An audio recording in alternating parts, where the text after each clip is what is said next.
What's up, fight fans? And we are back at it with another edition here at Round One Sports TV. I am your host, Edwin. And where do all fights start? Round one. We have a lot to discuss, and we got a lot to break down. So as you're joining, let me know where you're joining from. Please, you guys can follow me at obviously on YouTube, Facebook, and now on Kick. I'm gonna leave the description and I'm gonna leave the link in the description below. And we're gonna be talking about a lot of things that are going on in the sport of boxing now, and some announcements that I have coming up for interviews later on in this week. We have uh, Polanco, the Dominican fighter, Rohan Polanco. He will be joining us here at Round One Sports Talk on Thursday at 3 o'clock. So please tune in for that interview. We have another two Dominican brothers that are also making their way up, and that'll be an announcement for 5 o'clock. So, like I said, we have a lot to talk about, a lot of fights to break down. So stay with us here at Round One Sports Talk, and we'll break down these fights.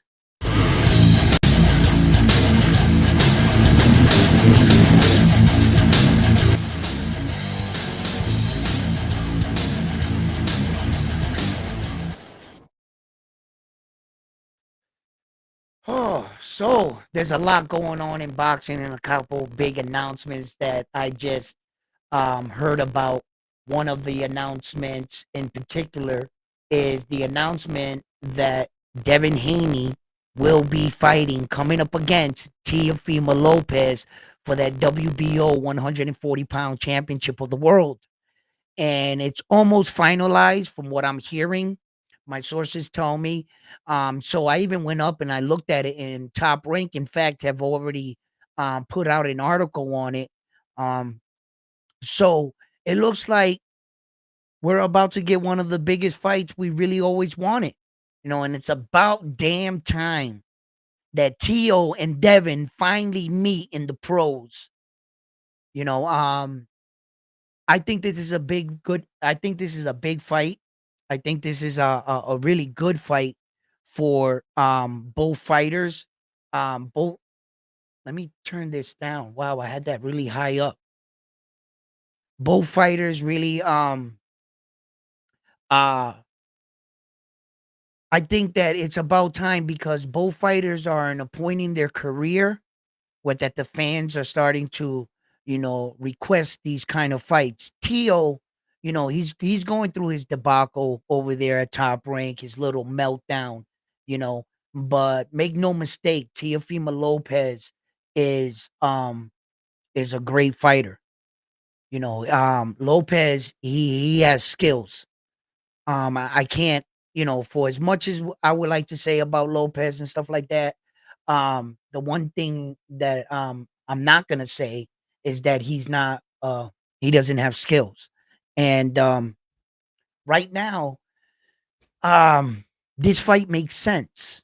Devin Haney coming off of that loss with Brian Garcia. Well, I guess not a loss anymore, right? But and Teo is coming off these not so, impressive fights or big names. So the fact that they're almost there to come together to put on this kind of fight right here, it's good for boxing. And I'm definitely gonna tune in to watch Teofimo Lopez against Devin Haney. And you know, look, as far as Devin Haney, if I had anything to say to the young man, if I was to sit there and talk to Devin Haney, I would tell Devin Haney right now, I would say, yo, Devin Haney, you just gotta have a short memory. Really, really, really. Just don't say you forgot about the Ryan Garcia thing. Really put it in your rearview mirror. Take it out on your sparring partners. Give yourself that that Davin Haney confidence that you once had. There's nothing like the confidence of an undefeated fighter. When that fighter loses, sometimes they're never the same. And it's not, in some cases, because of their skills, because they're still that guy. But somehow in their head, because they lost, they know they can be beat. Davin Haney coming off of a loss, coming into a ring against an opponent like Teo. Now, there's a flip side to this coin.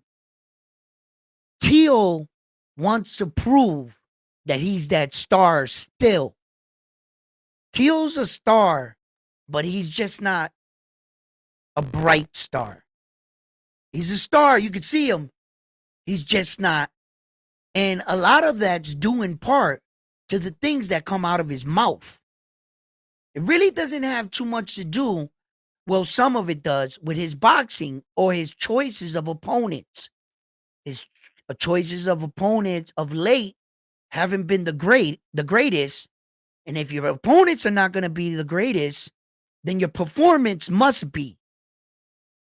Teo is not doing neither, and he's blaming everybody else because he's not being promoted as the star or being paid as such. Teo has to understand that if you're not going to have the greatest opponent name or star status, you're going to have to at least give a great performance. You can't do both and suck at both. Both of them can't be like, what the hell is that? Kind of the situation Shakur finds himself. But this fight right here, Teo's trying to attack Teo is trying to attack Davin Haney while Davin Haney's coming off of a loss. And Davin Haney is trying to get at Teo because Teo's name is just big enough to put, and that belt, to put Davin Haney back where he was. So for both sides, this is big. Both men actually need a big win. Teo needs to keep his belt and to beat, if he can give Davin Haney his first loss, technically, because Davin Haney's coming into that fight still undefeated. On paper, Davin Haney's undefeated. So you gotta re-put that in your head. So if Teo can give Davin Haney his first official loss, Davin Haney has a fight to play with right here. It's not like he'll be coming off 2 losses back to back. Technically he would, but technically he wouldn't. If he falls to Teo, he only has 1 loss. So Davin can gamble right now. And it's a big gamble, but it's worth it. It's like that heist. It's worth the risk, right? Like in those heist movies when they say, it's worth the risk. We're taking it down, right? This fight right here, it's worth it. So, when I think about it, and it makes a lot of sense. I hope they can, top rank and Davin Haney's team get this out of the way. Looking towards the future, Davin Haney beats Teo, he's fighting Ryan when Ryan comes back. That'll be even a massive fight. If Davin Haney can beat Teofimo, where that would, now, mind you, coming into their fight, Davin Haney would be the WBO world champion of the world. You see, against Ryan. And then that would be Ryan once again, another shot at a world championship. See, because Ryan never technically got to fight for a world championship once he missed the weight on the scale. he didn't make weight that disqualifies him for competing for their belt. So when they on that night when they entered the ring, it was for no belts. So on paper, Ryan Garcia has never competed for a real world championship. He's never won one. He's never fought for one. Now, I'm just saying the hypothetical right here, right? That if Davin Haney can beat Teo coming into their fight, he would be champion. So it would even be bigger. And with the anticipation and the injustice to Ryan Garcia fans, right? And all the new fans he caught. Because they're like, they're just trying to stick it to him, right? They're going to want to see that fight, including myself as a boxing fan and covering the sport. Of course, I'm going to want to see that fight. I want to see them run it back. I want to see if, see, because all the speculation and all the rumors of the fans, Davin Haney fans, I guess, that say that as long as Ryan Garcia popped dirty, they're not trying to hear it. They're not trying to hear that Devin lost on the up and up on an even playing field. As long as he popped dirty, no matter how much insignificant, that's it. They don't want to hear anything else in the discussion. They want to bypass what they saw. It's not like PEs make you a better boxer. Might make you stronger. Might have you last longer. And the PE that Ryan Garcia took retains his muscle type shit. Okay. So you got muscles, right? And you're 3 pounds overweight, 3.5 overweight. You came in. Does that make you a superior fighter?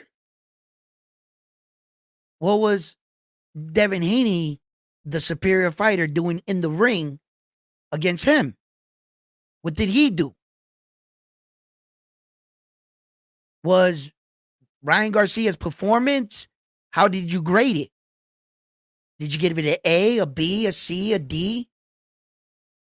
How did you view what Ryan Garcia was also doing? And did you feel that Ryan Garcia's skills, cardio, everything was top notch? Or did he look mediocre at best? Even with the PE in him, in his system. How did Ryan Garcia actually fight? If you ask me, mediocre at best. I know blue chip prospects right now in the game that look better than Ryan Garcia against Davin Haney. Camille Moulton, Abdullah Mason, Keyshawn Davis. He just went into star status right now. He's a small star, right? So he just got out of the prospect, right? He's in a contender slot now, right? But there are blue chip prospects that look way better than Ryan Garcia on that night with Davin Haney. So I'm just saying, even with the PE, how did you grade his performance? So grade his performance and then grade the fact that Davin Haney looked like that against that kind of performance. With the PE and everything. At it. Ryan Garcia didn't do anything really like special, but his signature punch, which Davin Haney knew about the entire time. It's all Davin Haney said leading into the fight. You're a one-trick pony. All you got is a left check hook. It's all you got, Ryan. I guess that's all he needed. He knew the punch he was going to throw. And as a professional boxer, that is the first punch he got caught with in the first round. And that's what Ryan looked like. So Davin Haney needs to get honest with himself. What did he do wrong? That did not look like Davin Haney in that ring. Davin Haney is a much better, smarter fighter. Looked like Davin Haney and his team bought into the fact Ryan Garcia was trying to be a weight bully, and it looks like they just stuffed Davin Haney all night to eat to make him bulk up. He really didn't look like himself. I can't. He didn't look cut up. He didn't look. He didn't look strong. He didn't look big. Ryan was the much bigger man in there. And yes, I'm on. If you're gonna, if you wanna, if I had to say, yeah, it didn't seem like that was an evenly matched fight. Seemed like Ryan Garcia was 100% the weight bully in this occasion. But we saw how skills and how Keyshawn Davis dealt with a weight bully just the other night. He came in, what was it, 6.4? He weighed in at 141, Lemos, right? And Keyshawn Davis went out there and took care of him. And he took, I can't say that he avoided all Lemo's shots because Lemo caught him on the top of the forehead right there, and Keyshawn kind of like staggered back, but he took the punch well and delivered his own. His was just harder. And if Richard Hitchison couldn't do that to Lemos was coming off a massive knockout streak, right? He was coming into the Richard Hitchison fight. He was coming on some shit like a 9-8 knockout streak. His last 9-8 guys he knocked out consecutively. So the guy can bang, right? The way that Keyshawn showed his patience, he waited for his moments. He watched for his openings. He saw what his opponent, he quickly determined his opponent wasn't on his level. He didn't do too much. He didn't get anxious. He knew his time was going to come if you just stay patient. You could see the training that Bomac, this is a few fights, that I feel that, Terrence Crawford was at the fight and everything. This is a few fights that Bomac and Keyshawn are starting to show that they're moving up in levels now. Well, I could say in his last, 2 fights. Yeah. Because he looked the same kind of, it was, he was still green.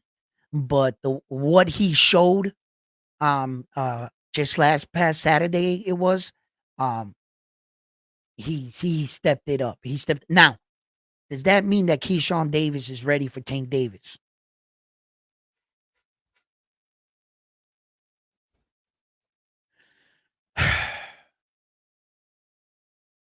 Look, I'm going to say this, that in the world of boxing, you must earn your way. I don't feel like, and I don't like when the fans allow the boxer to talk their way up. I'm not saying Keyshawn Davis is talking his way up. No.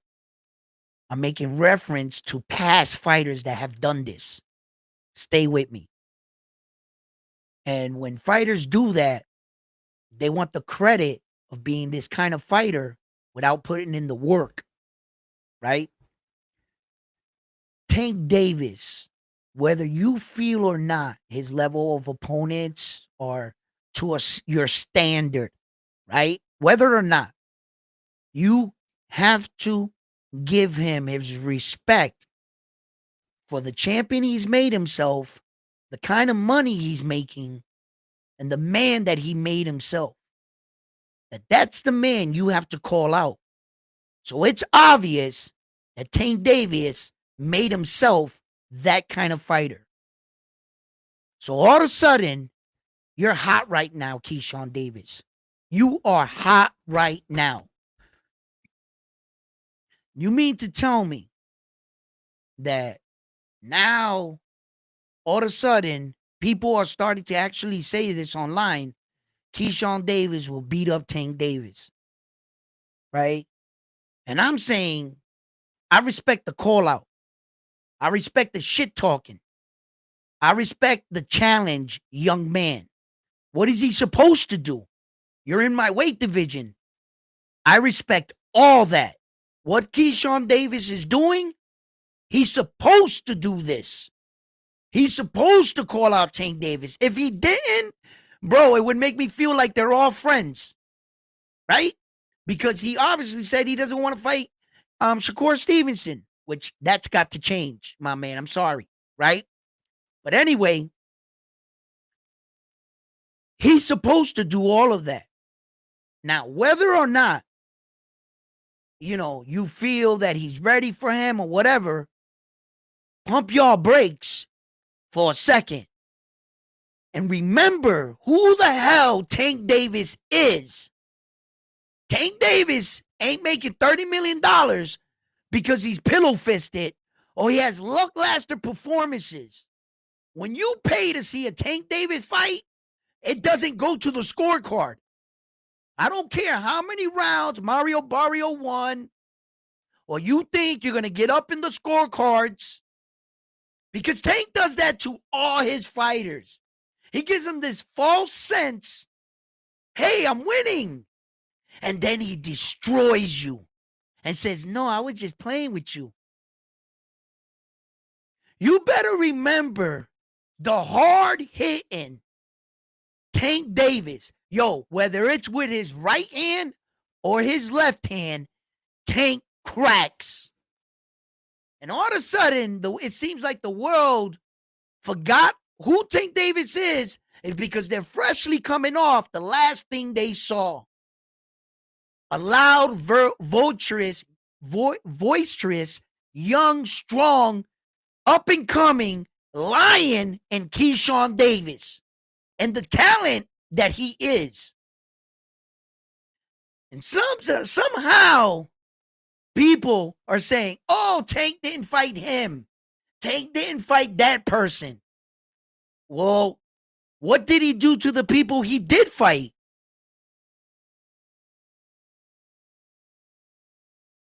What did he do to the people that did step in the ring with him?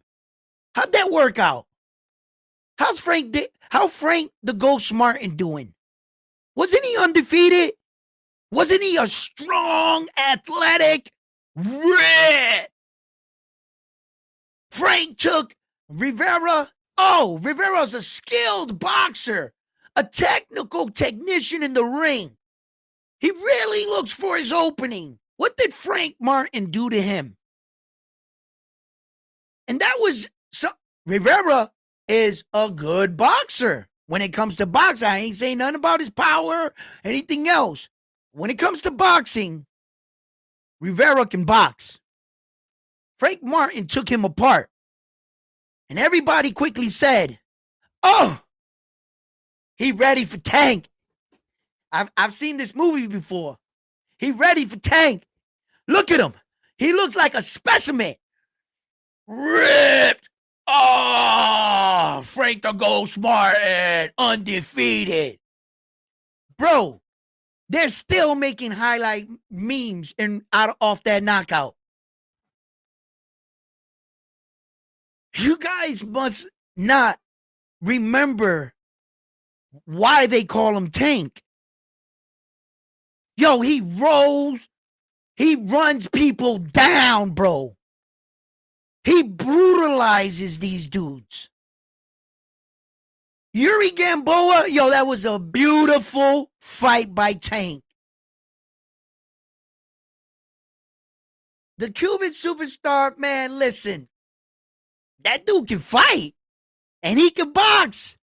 Yo, Tank was slipping, sliding. All his punches. Tank hit him with an uppercut.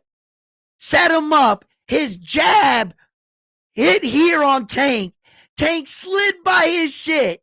And this was in milliseconds. This was like, choop. Yo, he thought he had Tank. He was like, oh, there you are. Tank was like, slip. Whoop. This man is,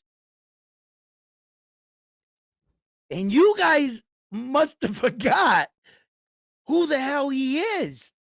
Keyshawn, my man, I can't say you're not ready because only you know that answer. I listen, I believe Keyshawn Davis when he says he wants to fight Tank Davis. I believe him. I believe him. I believe that when you're in a fight, anything can happen. Anything can happen. Yo, Keyshawn can catch Tank. You know, I think Tank's been hit by bigger punchers like Ryan Garcia. I think, and Ryan says, oh, he's weight trained, blah, blah, blah. 5-6 pounds, that's still Ryan Garcia's punch right there. He's still got his punch with him. You could go down in weight, you can go up. You still cracking. If you can punch, you can punch. Ryan Garcia can crack. Okay? He knocked that dude's tooth right out of his mouth. Like, Ryan can crack. And Tank Davis took them punches, man. So, can Keyshawn hit better? Listen, it's not about power. It's about a volume of punches. Keyshawn could crack him. He might not have that huge sledgehammer, but he can crack. For how long is Tank Davis going to take those kind of punches, right? So, what's up, Carlos? And Carlos says he's not. He's not. Yo, I mean, like I was saying, I think that Keyshawn Davis accumulation of punches, but Tank's smart. You're not gonna do the same thing to Tank and get away with it. Mario Barrio was having success, and then Tank came out the next round and took that away from him. Whatever Mario Barrio was doing, every round he had to switch it up until he had nothing left. There was nothing else Mario Barrio can go into his bag that Tank didn't take away little by little while breaking him down. Mario Barrio, those punches was weighing on him every round and it slowed him down. Tank is Tank, man. When he took Frank the Ghost Martin apart, he had Frank the Ghost Martin reacting to big shit. Big stuff. Tank would go like this, and Martin would go. Once he felt Tank's power, he was like, damn. When did Frank Martin ever do that against any opponent he's ever faced? That he went like that. When Tank would just go flinch, he'd go like that. He was getting big reactions out of that man. Why? Why do you think that was happening? He felt Tank's power. When a man can get you to do that, like, oh, shit. Man, what the fuck was that? You ain't never felt nothing like that. Y'all better think about this. Listen, I think Keyshawn needs just a little bit more. He's got to be able to keep Tank on the outside. He's got to be able to box him and hit Tank with something hard and use his legs. The one thing that Tank Davis is not the most superior in is his footwork. That's where Tank's not the best in. He got decent footwork, and Tank's understanding of cutting the ring, he knows how to move a fighter. He just doesn't have that shuffle to get in and out of trouble.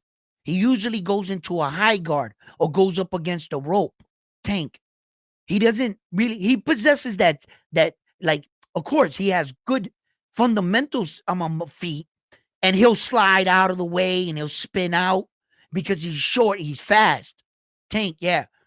But he doesn't have smart feet where that his feet and his top are like flowing, right? He basically is like walking, stepping forward. Tank. He'll walk you down. He's walking in front of you. He doesn't have the smoothest on the ball, dart in, you know what I mean? But he can. He knows how to roll his shoulder, and he knows how to dart in and out. Tank. He's really fucking good when it comes to that leaping shot. Yo, it's like, phew, he's like on you, bam, like that. But he doesn't have, those kind of feet where like, no, that's Tank is not like that. I think Shakur Stevenson, with his footwork, his long reach, and better preparation and understanding that you might have to walk through the fire on that night, Keyshawn. You might have to, like Liam Paro did against Sabria Matias. It really looked like in the 7th round, Liam Paro was going to quit that fight. He was going to quit. And his corner was like, come on, Liam. And Liam, he had to walk through the fire. Yo, that shit, that must have hurt what Subriel was giving. But come on, man. Come on, you could do it. Right? So, it might be one of those kind of fights where that, Tank's going to put him in a situation, in a fight he's never been in. Keyshawn's never been down. And likewise with Tank. Keyshawn can put Tank in a situation he's never been in. Let's see how Tank responds. I've never seen Tank Davis down in a fight. I don't know how he's going to respond. I've seen the strongest, toughest men go down first time in their career. Mike Tyson. He couldn't get up. He was trying to get his mouthpiece. It was a bad sight, bro. He was wobbling like this. It was over. Is he going to have that opportunity to get up and then if you know how when you see that guy, he's begging to want to continue, but he's rocking back and forth. Francis Ngannou. And what you saw next, right? You don't want to see your fighter take a punch like that, but you also don't want to call the fight too early and get so much controversy. So he's like, yo, you want to go out on your shield? All right. Boom. I should have stopped the fight, but if I would have stopped the fight, then you guys would have said something. Yo, it's crazy, right? What does it say? Keyshawn needs 2 more fights. I agree, Carlos, bro. Me and you, we right here, brother. We right here.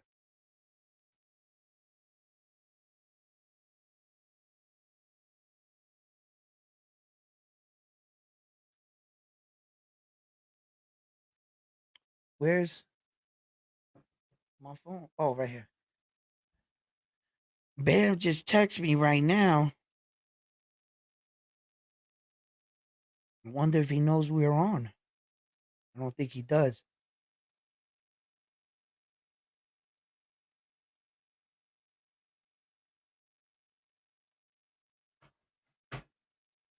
Yeah, so like I think that Keyshawn Davis needs those 2 fights.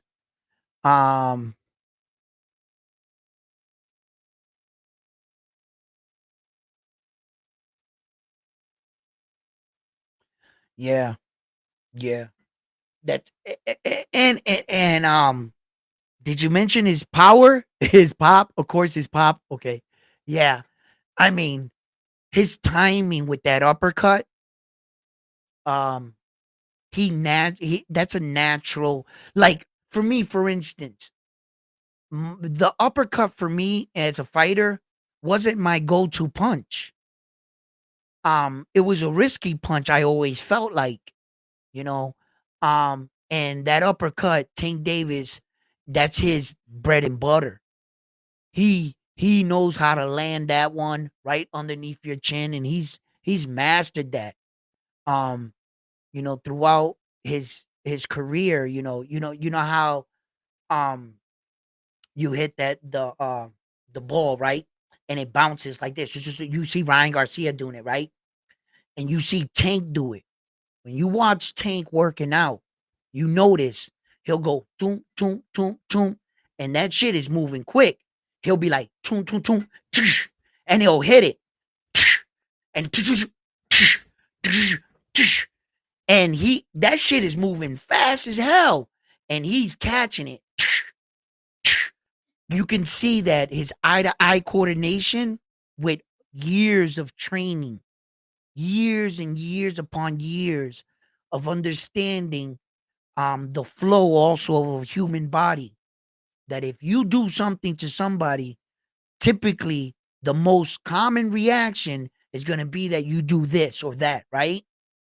So that's what, just years. What's up, Ryan? My man, Ryan Frazier, boxing talk up north. What's good, Edwin? Boots can't take this at 154. I got a lot to say about that. I would listen, um, Ryan, I would love for you to come on and share that with us. You know what I mean? Let's talk about Jaron Boots Ennis, because I have a lot to say about that young man and what I actually take away from that fight and what I saw.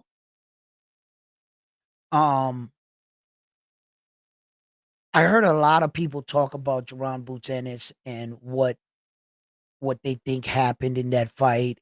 Some people say that he was exposed for the second time against the same fighter. Some people said that it was an easy fight for Jaron Boots Ennis. Carrington didn't win many of the rounds. And I believe that the scorecards did not, in fact, tell the story to the fight. What I felt was leading into the fight, I was watching a lot of interviews with Jaron Boots Ennis, and I realized I wish I could, man. I just sitting at work. Okay, brother. Okay. But enjoy the show, brother. And yeah, we'll definitely be on live tonight. And yeah, we're gonna talk about some stuff. I'm going on too. So what I felt like Jaron Boots Ennis leading into the fight, he was annoyed that he had to take this fight again. He felt like there were bigger fights for him and that he was forced to take this because Karen became his mandatory for his belt for the IBF. So I felt like Jaron Boots Ennis was in some way overlooking Karen. He felt Karen wasn't on his level, right? So we go into the fight. Then there's this big misconception going around on Facebook all over the place that many people didn't like what Jaron Boots Ennis' father instructions was to his son. And you can hear him in the corner saying, "Get him out of here, knock him out already," right? But that can be furthest from the truth. What happened was in the first round and in the leading second round, Bozy Ennis was telling his son what to do. He was telling him, throw the jab, this, that, and everything. He was telling him, yo, what are you doing? And Jaron Boots Ennis kept telling him, don't worry about it. I'm going to knock him out. In fact, people in the crowd in the middle of the fight, Ennis was hinting to the people in the crowd, don't worry, I got this. I got this. Like he did one time to somebody in a fight, and he dropped the dude, and he looked good doing it. So in his head, he had already determined the way he was going to fight Karen and that he was going to knock Karen out. So since he wasn't listening to his father was just repeating to his stubborn son, then go ahead and get this guy out of here. You're saying to me, you're going to knock this guy out. You don't want to listen to me. And that, obviously, his father and him were training together. And I think his father got the sense that Jaron was just going to knock this guy out. Whether or not he convinced his dad was saying, well, son, if you're not going to listen to me, his father was probably trying to get him frustrated enough to say, well, get this bum out of here. Get out of here. Well, then, he's doing these. Well, I've been trying to tell you, son. Concede in the notion that you're in a fight. And this guy did his homework. Karen's team, and they did their homework on Jaron. They were doing simple stuff And this time, Karen didn't run. It wasn't hard to find Karen in that ring that night. Jaron didn't have to look for him. He was right there. He had a left check hook Jaron Boots Ennis couldn't answer. He had no answers for. I felt like Karen will give anybody a problem at 147. Anybody. I feel that way. I feel like, I'm not sure if you put him in with Mario Barrio wakes up the next day champion. I'm not sure. So let's give Karen a little bit of credit, because according to you guys, Jaron Boots Ennis is the next best thing since sliced bread, and that man took your next thing since sliced bread, 12 rounds, baby. Your guy couldn't put him away. And when I asked myself, had that been Terrence Crawford in the ring with Karen, does Karen see the 12th round? Does he? And all of a sudden, Jaron Boots Ennis can beat who? Terrence Crawford. Wait a minute. Well, before you get to Terrence Crawford, I think he should fight Ismail or any of the top 155 pounders in the world. Jaron Boots Ennis, prove you could do that first before you go after the number one pound for pound fighter in the world. What do you think the number one pound for pound fighter in the world means? That they're just giving that title away to any fighter. That's why it's prestigious to be awarded that. You guys got to wake up. You went from putting Jaron Boots Ennis. Is he on any pound for pound list? Jaron Boots Ennis? Where is he? Way at the bottom? Right? Because he's not in the top 5. He ain't in the top 7.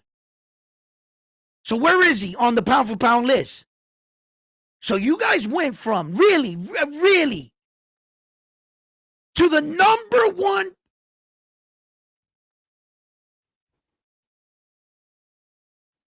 But he ready for Terrence. Y'all want to do this to Jaron Boots Ennis? Really? Really? Jaron Boots Ennis is like, yo, I got to move up. Brother, move up where? You're telling me that your argument is that you were weight drained or you were depleted? I was looking at you at the end of the fight, bro. Your cheeks were like this big. You couldn't even see your cuts, and you were already. What are you talking about? This guy was better than you thought. That's what happened. That's all. You were in a real fight, my man. That's it. And Jaron Boots Ennis, to tell you the truth, you did great.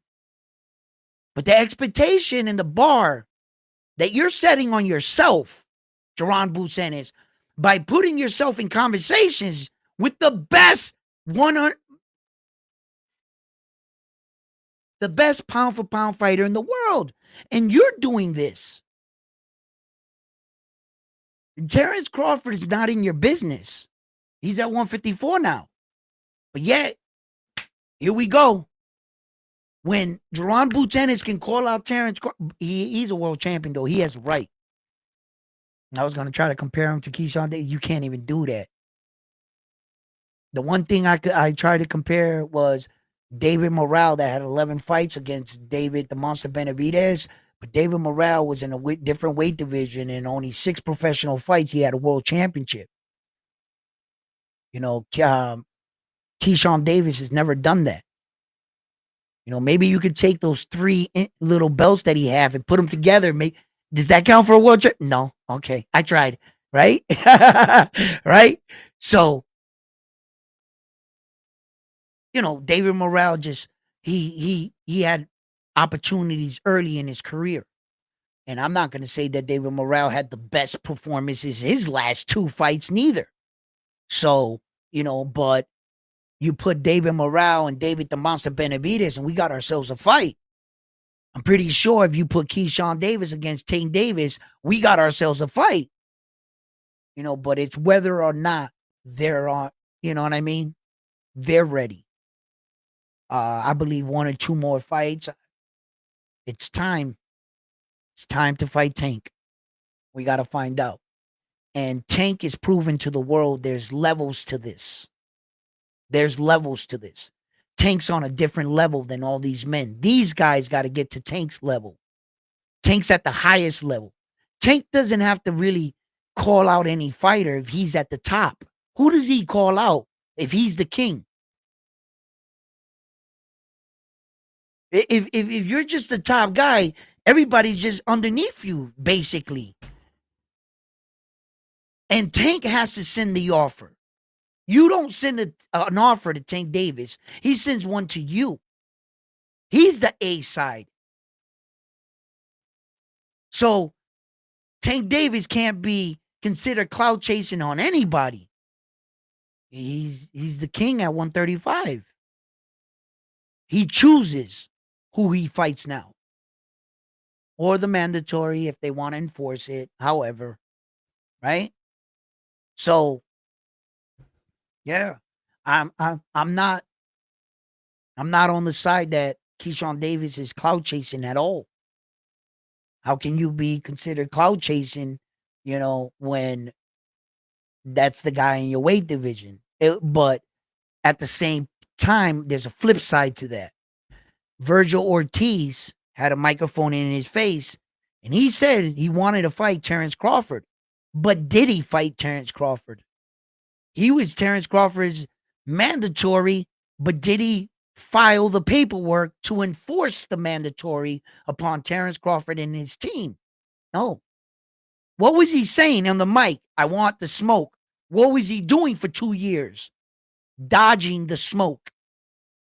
That's when we can notice, wait a minute. You don't want to fight that man. Because if you wanted to fight that man at any point, you could have just went, hey, I'm next. He couldn't do any. Terrence had to fight you. You had that option for over 2 years. And you mean to tell me that you weren't avoiding him? Why didn't you become a world champion? Because the guy that was in your way was the best fighter on the planet. That's why. That wasn't no ordinary fighter. That wasn't just anybody, I'm going to go in there. No.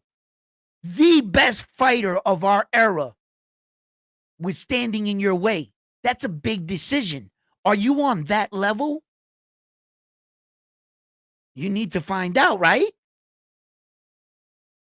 Errol Spence Jr. thought he was. That was brutal. That was hard to watch. Go ahead and put fuck. I think Jaron Ennis is way better than Errol when it comes to skill and selection of punches and things like that. I think toughness, I don't know. I think they're both even. Errol might be slightly tougher than Jaron Ennis anyway, as far as comes for like getting back up and yeah. But they gotta slow down, bro. And Jaron Ennis gotta show that he can at least beat some of these guys at 154.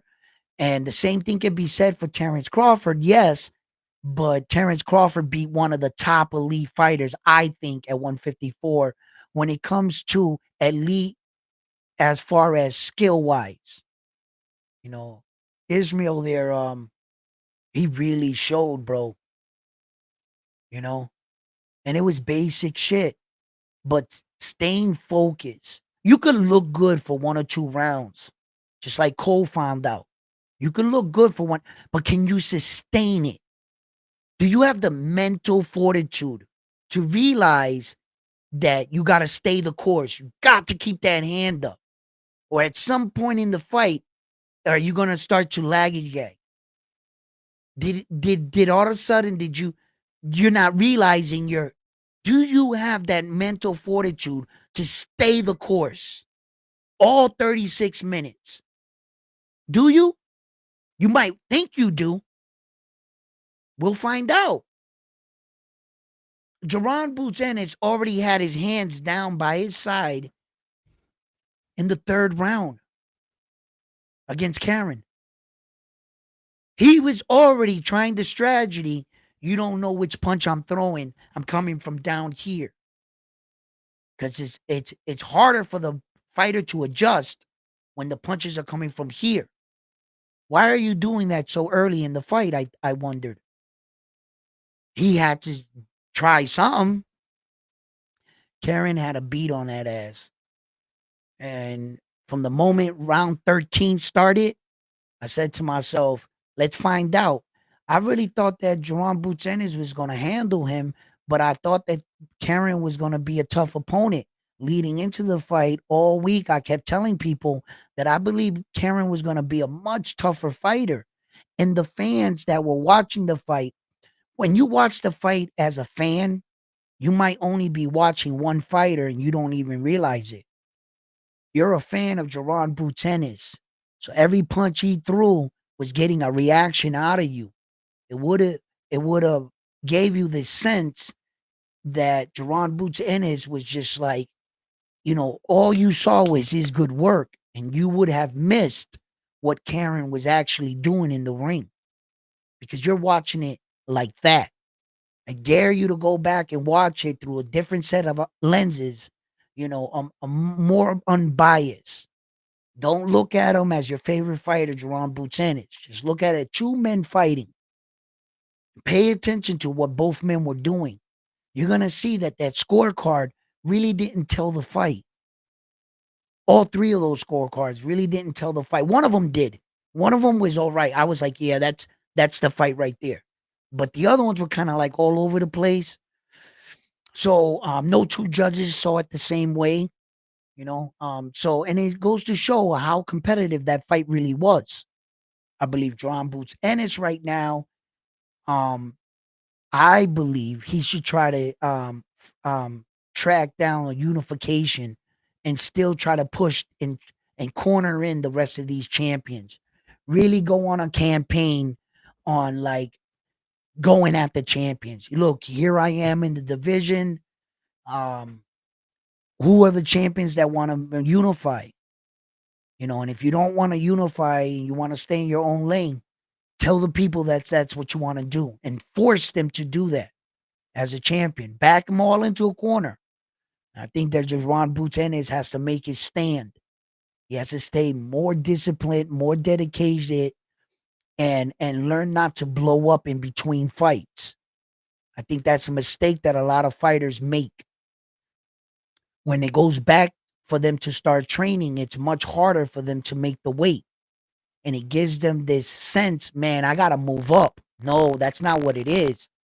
It's you not being dedicated to your sport. Had you stayed in shape, even when you don't have a fight scheduled, you would notice that you can make your fight weight comfortably. But when the fighter is playing around with their conditioning and blimping up in between fights, they think, oh man, it's so much harder to get. No, your body is thinking that it's getting bigger. You should have never let it pass that threshold. And that comes because of the fighter getting comfortable. Jaron Boots Ennis just has to stay more dedicated to the sport, and he would make that weight no problem, bro. No problem. He's thinking now he has to move up because he wants to chase the star that is Terrence Crawford. And it was so hard for him to make this weight right now because of the fact that he's blimping up in between fights. He might think he's like, oh, I'm staying in shape. Blah, blah. No. Every time you see Jaron Boots Ennis after a fight on an interview, his face is like this big, bro. He's not in shape, bro. They could lie to you guys, but I be in gyms. I know. He's just telling you he's in. Oh, no, I stay in the gym. I'm always in the gym. Fucking lie, bro. That's a lie. You are not maintaining your fight weight, or roughly around there, 10, 12 pounds or from your fight weight. 16 maybe, right in there. These guys want to fucking blimp up 30 pounds.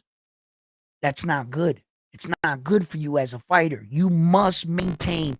You must keep your body in shock.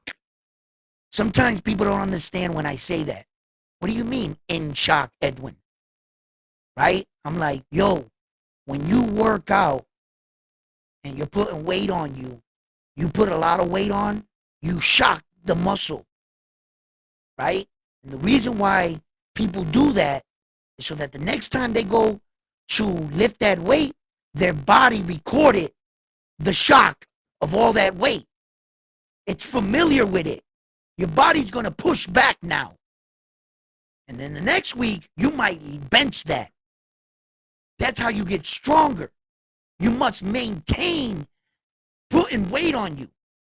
Now, once you achieved your goal of benching that weight, take 3 months off and go back and see if you can bench that.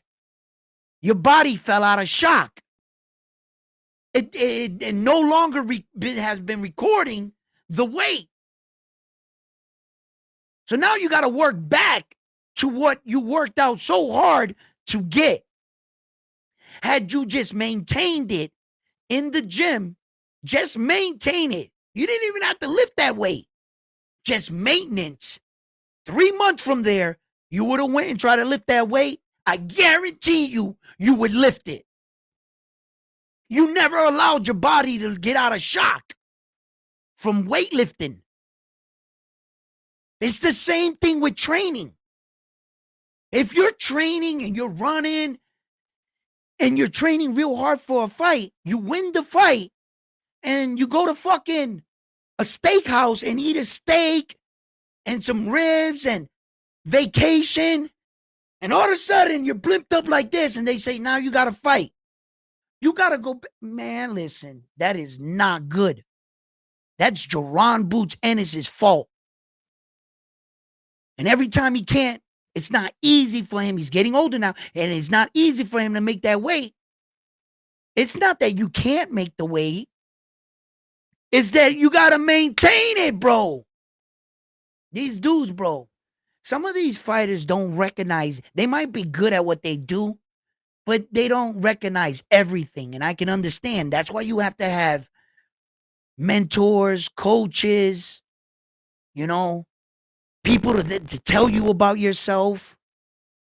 I mean, at some point, some boxers, they stop learning. They're no longer a student to the game. And then you see, like Ryan Garcia. Ryan Garcia is an exceptional talent, bro.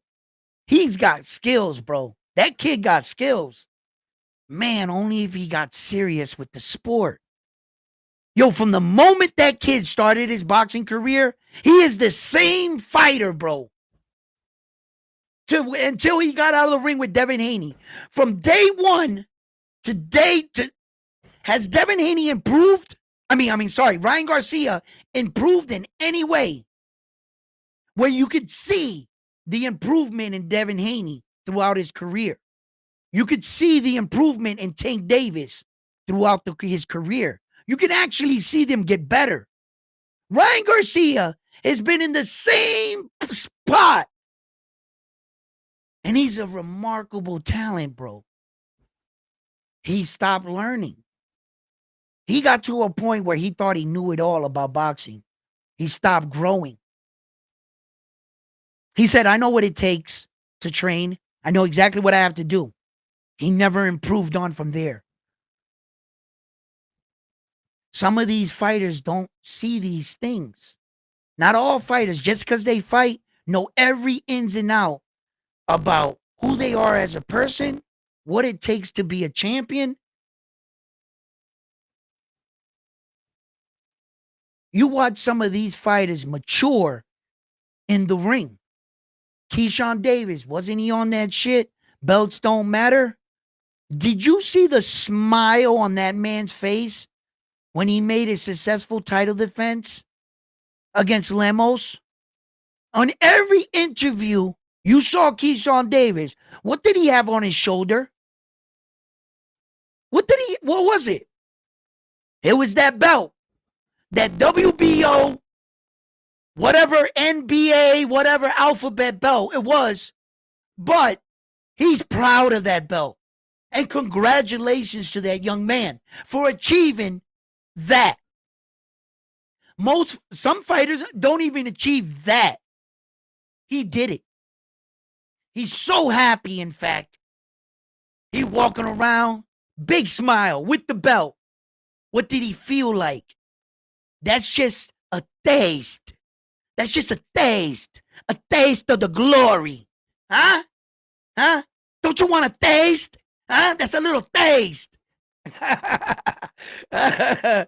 And Keyshawn excited, bro. He can't wait to be a world champion. That's growth, maturity, and understanding the importance of the belts. Once upon a time, he bought into that. But not anymore.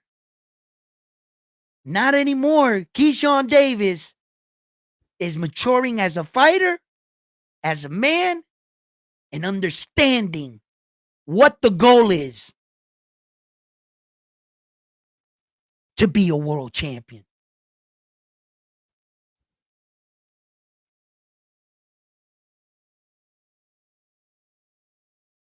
He's going to get exposed. Talk to me. Talk to me.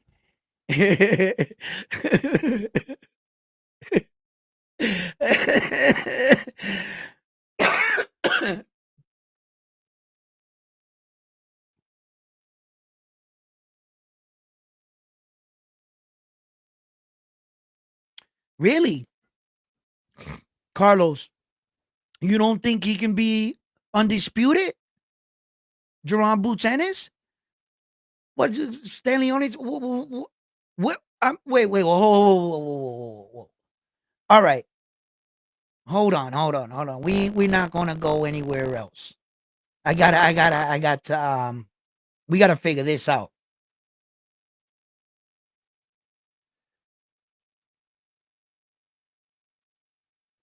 Jaron Ennis can't unify. Is it because you don't think the other champions are gonna fight him? Boots need to stay away from undisputed. Undisputed at where? At 154 or 147? You're saying he can't do it? Because I don't know where I was in the conversation, and sometimes I've noticed I'll answer one of your comments thinking it's where I'm at in my conversation, and you could have answered that or said that up here when I was talking about something. So forgive me, and I don't want to get it wrong. So that's why I want to clear it up with you, Carlos, to see where in fact you're saying he's not. Boots needs to stay away from.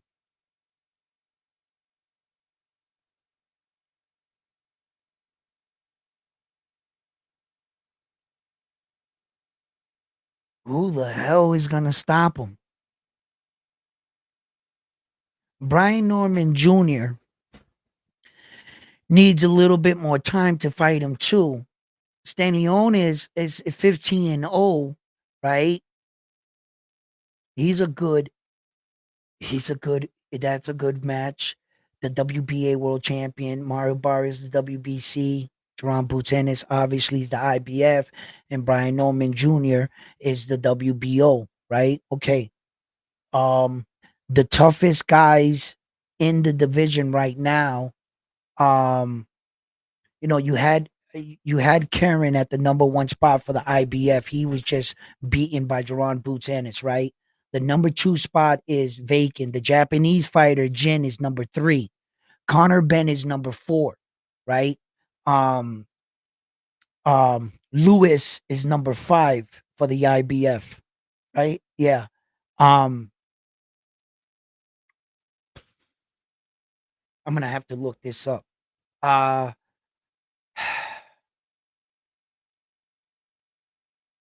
Shakraham is the one for the WBA, and I think he's the one for the WBO. Um, I can't pronounce the guy's name for the WBC. Kid, Chris Colo, Chris, uh, Crisco, Chris Cawo. It's like saying Crisco. I can't pronounce his name. I'm sorry, but he's 17-0. Um,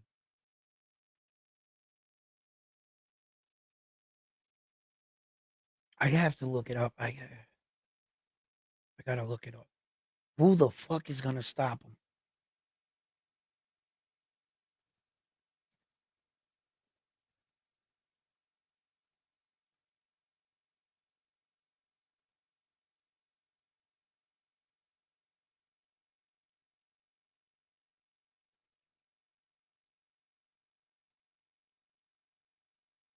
Avaneski ain't stopping him. Mario Barrio ain't stopping him. Stan Leones is a good fighter, but I think he beats him. I think he beats Brian Norman Jr.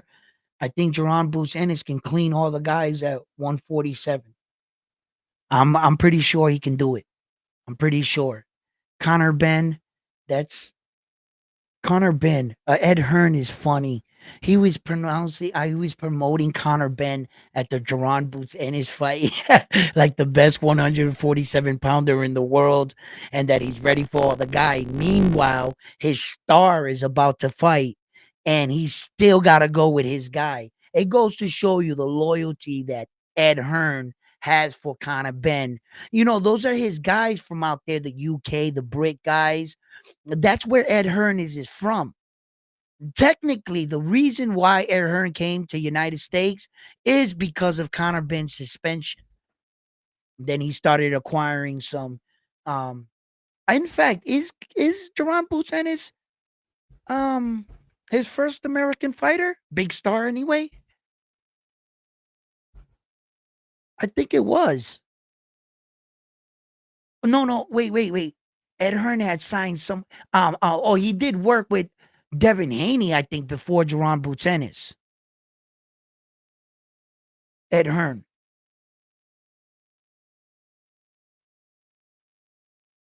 Yeah, I gotta look that up. But Ed Hearn wants Blair Cobbs to fight Karen, and he thinks that he wants to put Blair Cobbs against Karen. Um, Shakur Stevenson's online talk about he wants to beat up Tank Davis. You know, we heard that story all before. Um, and Josh Taylor wants the rubber match with Jack Catterall. He wants to shoot it back for the third time. You know, it's a good money, puts money in their both these men's pockets. They're both familiar with each other. They're both drawing a big crowd. I wonder where the fight's gonna be held at. You know, the Scottish. Um, will it be out there or in Jack Catterall's?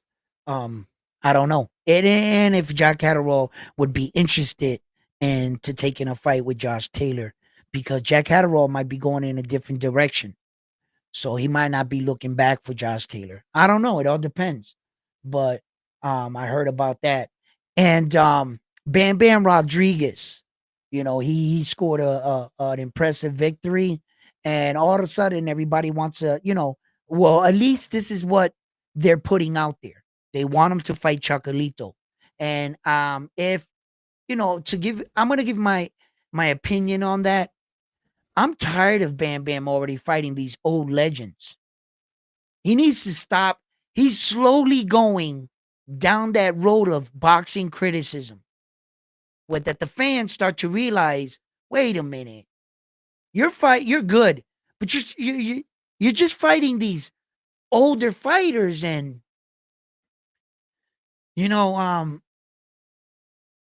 I mean, what Bam did that to that dude, bro? He was the first person to knock him out like that. You can't take that away from Bam. I'm not saying that these guys he was fighting were bums. No, no. These guys were like former world good champions in that division. They were like the who's who's.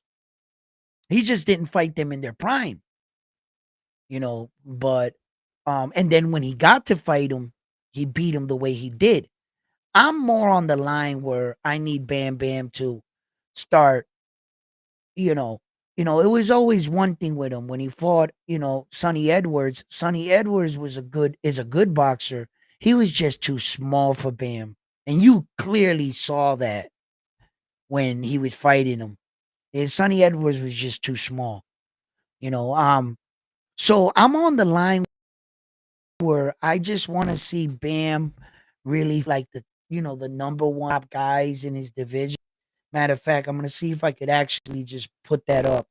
And I want to see because yeah, he's good. He's great. I'm not taking anything away from Bam Rodriguez, man. That boy, man, when he fights, he shows you why he's special. He really does. I just want Bam Rodriguez to, Martinez is 17-0, right? And well, and then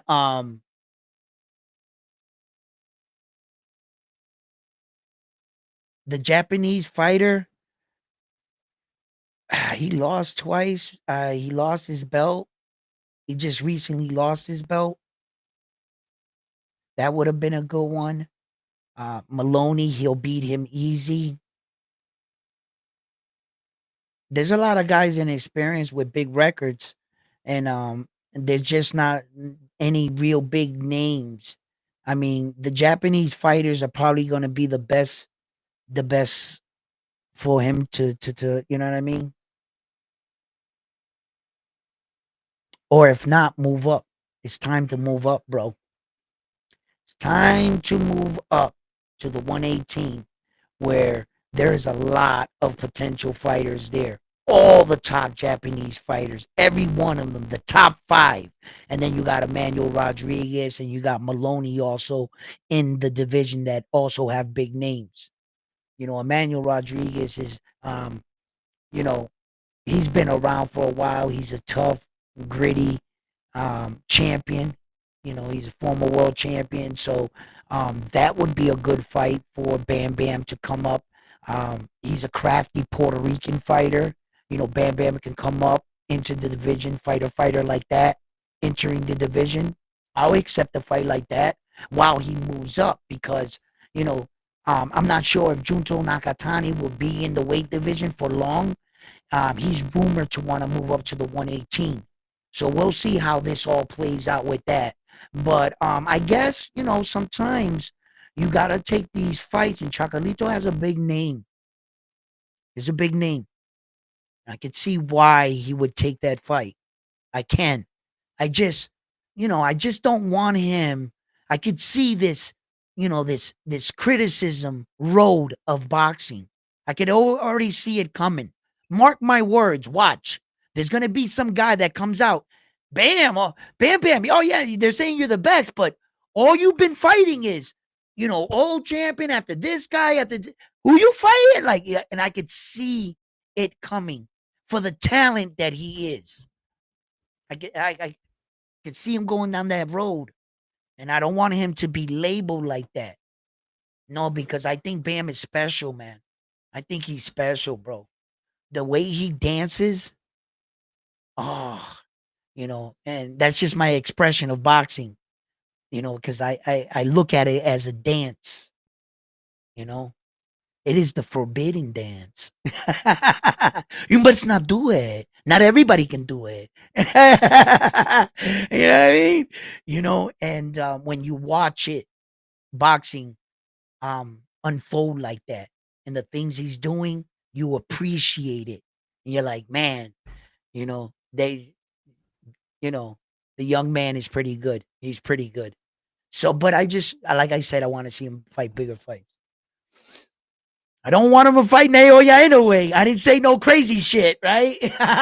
Notice I didn't say that, right? As I'm going by Naoya Inoue right now, like I'm going up and Naoya Inoue's picture's coming down.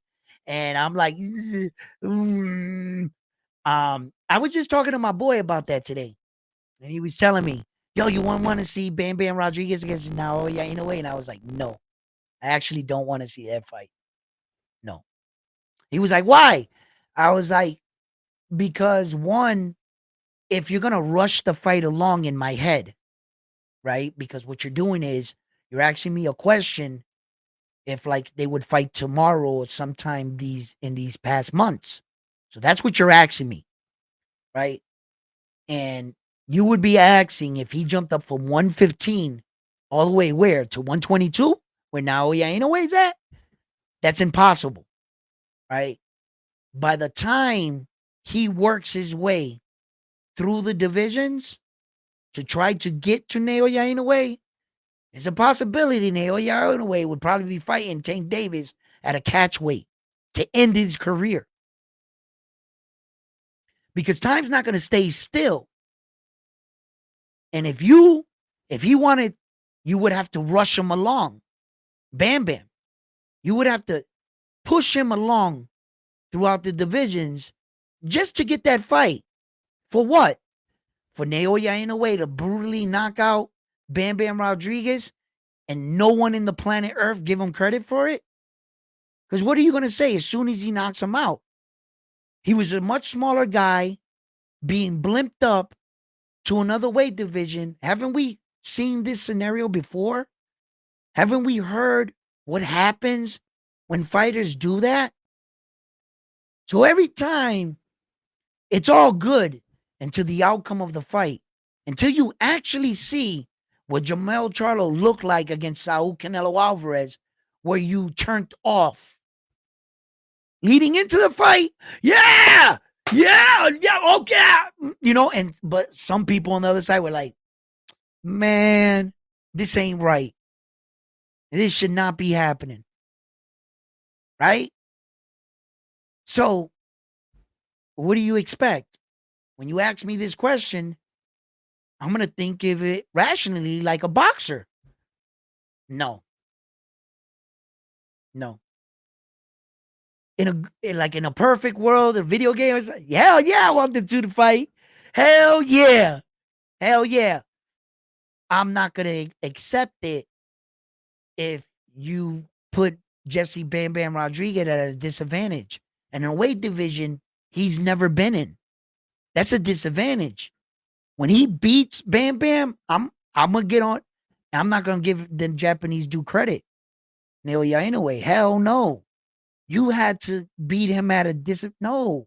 It would be the same thing if you took Tank Davis and you brought him down to a catch weight to fight Naoya Inoue. Depending on what Naoya Inoue looked like, I'd kind of be upset because you had to deplete Tank Davis in order to fight him. And if Naoya beats him, oh man, you didn't beat Tank at 135.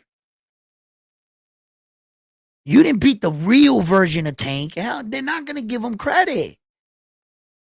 It's going to be a massive fight. It'll be you know what I mean? Those are the kind of fights you have at the tail end when there's no more credit to be given out. Not really active fighters. Let's say it's the last fight of Naoya Inoue and Tank's talking about, I'm walking out too. Let's do it right there. Let's do it. Win, lose, or draw. You're both walking away from the game. So it doesn't matter. Maybe money might entice you to do it again, depending how good the fight is, right? So I can see at that end, it'd probably be for no belts at a catch weight. It'd be for all money, all the hype. Let's dare to be great. Now you knew full risk. You're not playing with your career.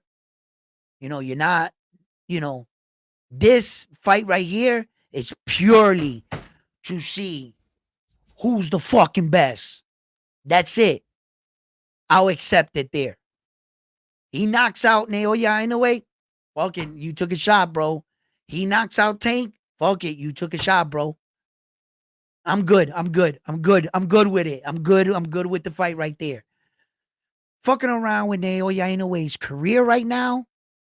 He go fight Tank, lose, come back, try to go to the division, defend the belt.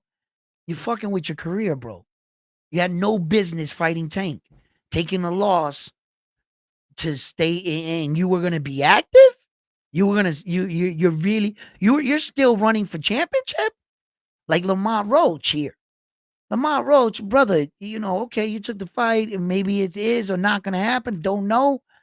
But a loss is a loss. You might go back down to 130.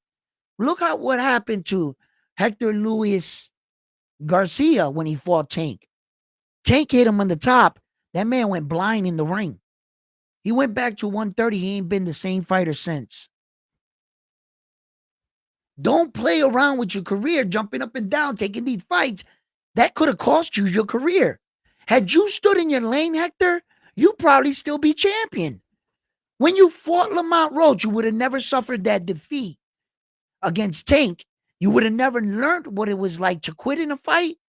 You would have been a cocky, undefeated fighter. You would have fought Lamont Roach a lot better. You fucked up your career by going up there, fucking with Tank, and something you should have never put your nose in. Was it worth the money? Where are you now? That's what I'm talking about. If don't Naoya Inoue and Tank don't play with their careers. On the way out, they did everything they needed to do. Tank feels like he's accomplished what he needed. Naoya Inoue accomplished what he needed. Let's get it on. Whatever the outcome is, I'm good with it. I'm good with it at that point. But fighters need to stay in their lane. You know?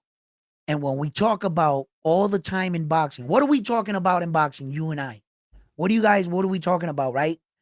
Every time we get on and we talk, right, we're accusing these fighters of staying in their lane. Saul Canelo Alvarez. Why are you always fighting people up, down, across the street? But you're not fighting guys in your division until he just started doing that. And those guys were suspects. Edgar Berlanga gets a mysterious ranking. Jaime Munguia walks into the division, gets a chance. So these are questionable guys in his division.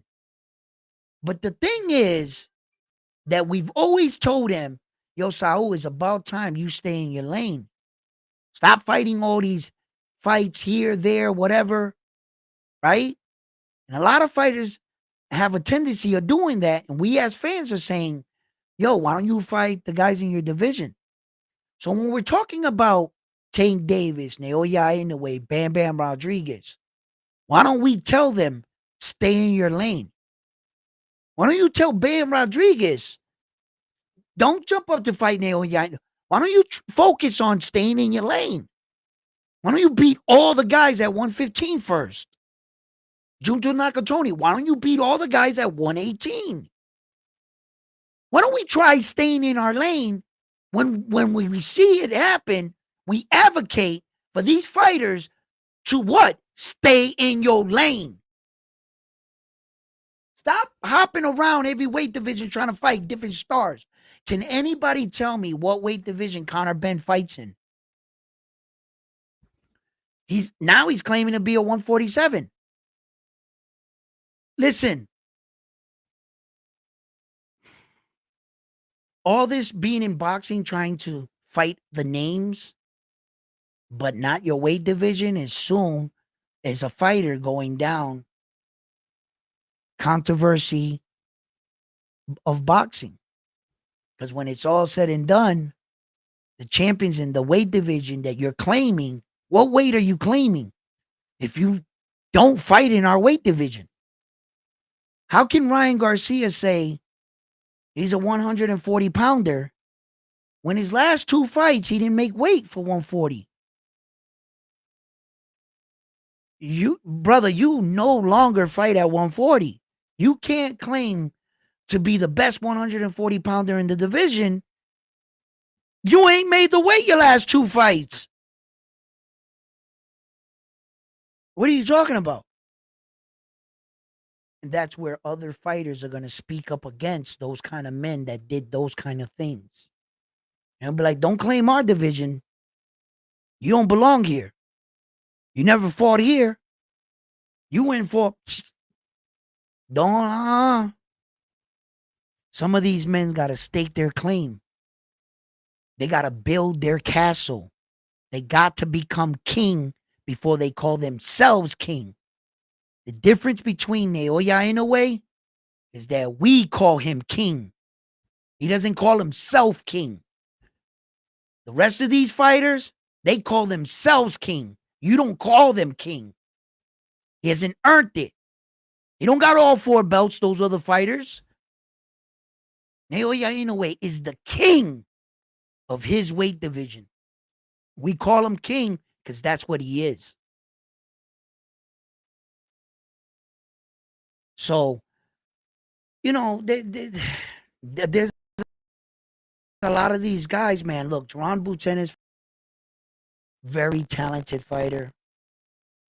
Please, and I repeat, please, I'm asking you guys, don't hold him to this fight with Karen. Don't. You would also be making a mistake. It's not Karen's fault that after the fight, Jaron Ennis came and said, maybe it was a little hard to train because I didn't take him serious.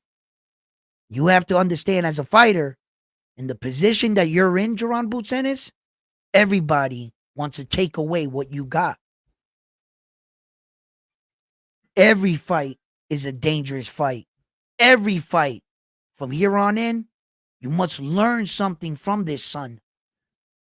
It seems like coming into this fight, you were taught that lesson.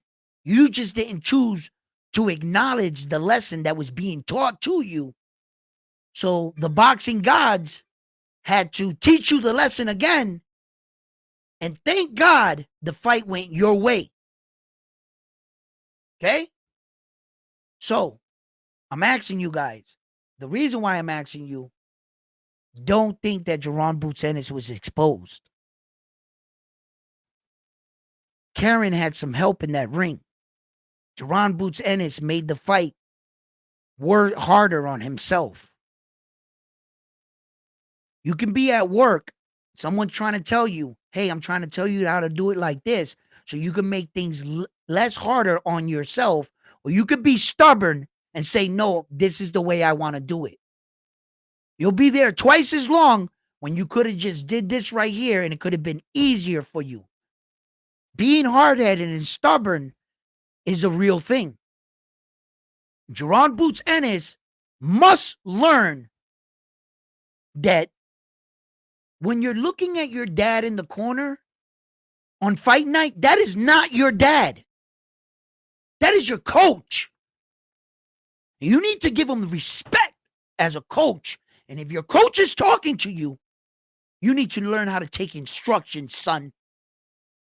Sometimes Jaron Ennis, the fighter, thinks that he's bigger and he no longer needs what?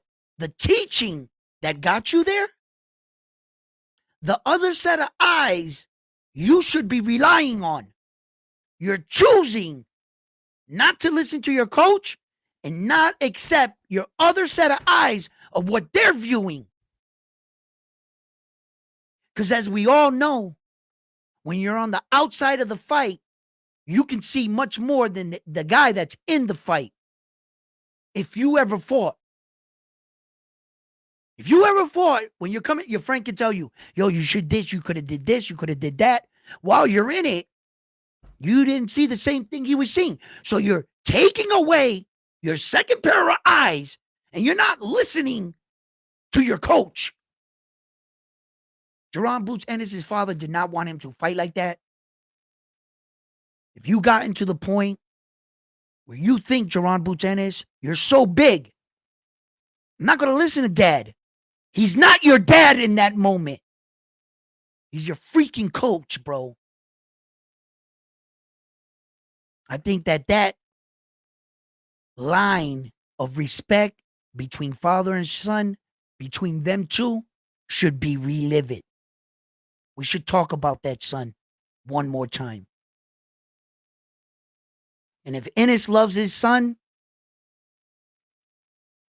he needs to get to his son's ear and get his son back eye to eye. Sometimes this fame and your friends keep telling you you're the best. You can buy into it, and it could really make these fighters think that they're, a much different kind of fighter. So Yeah, I can't wait to see Jaron Boots Ennis back in the ring. I want to see him again. I would like to see where he goes from here. Um,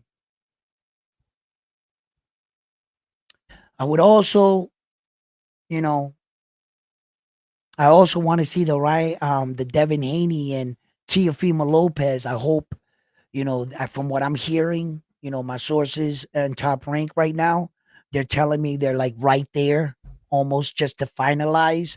And if Top Rank is actually allowing these guys to put out articles on their website, and they're already showing Teo, and Devin, and they're announcing it, they must be really close to getting a date in a venue. I think that both fighters have already agreed to fight one another.